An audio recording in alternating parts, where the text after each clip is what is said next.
سقط سليم، سقط طويلا حتى ظن أن لا أرض ستحتويه.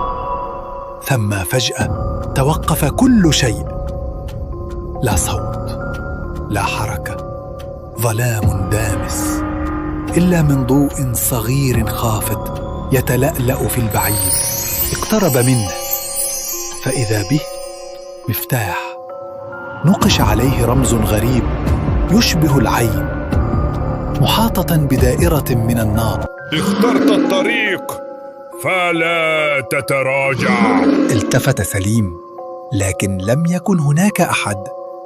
اقترب من المفتاح وما إن لمسه حتى انفجر الضوء من حوله. عاد الصوت يهمس، لكن هذه المرة داخل رأسه. كل سؤال له ثمن، وكل إجابة لها باب. فتحت أمامه 3 أبواب. الأول يشع نوراً أبيض ساطع، الثاني مظلم تماماً كأنه الفراغ، والثالث يقطر دماً. وقف سليم مذهولاً، أي باب سيختار؟ وقف سليم يتأمل الأبواب ال3. باب أبيض يسطع نوراً يكاد يعمي البصر، باب أسود صامت بارد لا يرى ما خلفه، وباب تقطر منه الدماء كأنه ينزف. مد يده بتردد ثم اختار الباب الأسود. ما إن لمسه حتى ابتلعه الظلام. وجد نفسه في ممر حجري طويل تفوح منه رائحة التراب والرطوبة. كان يسير، لكن كل خطوة كانت تعيد صدى أصوات قديمة.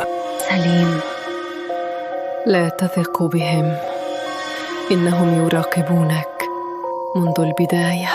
التفت بسرعة، لا أحد. صدى الصوت تكرر من داخله، وفجأة ظهرت مرايا على جانبي الطريق، وفي كل مرآة رأى نفسه، لكن في كل نسخة كان مختلفاً. في واحدة كان شريراً، وفي أخرى ميتاً، وفي الثالثة لم يكن هو. اقترب من مرآة فمدت صورته يدها من الداخل.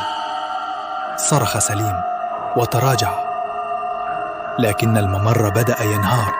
الأرض تهتز، الظلال تقترب، وصوت واحد فقط يهمس: ما زال الباب الأخير ينتظرك. سقط سليم أرضه، أو هكذا ظن. فتح عينيه فوجد نفسه في غرفة دائرية جدرانها حمراء، لا بل ملطخة بالدم. في منتصف الغرفة كان الباب الثالث، باب خشبي داكن تنزف منه الأرض، ويعلوه قفل أسود يشبه قلباً ميتاً.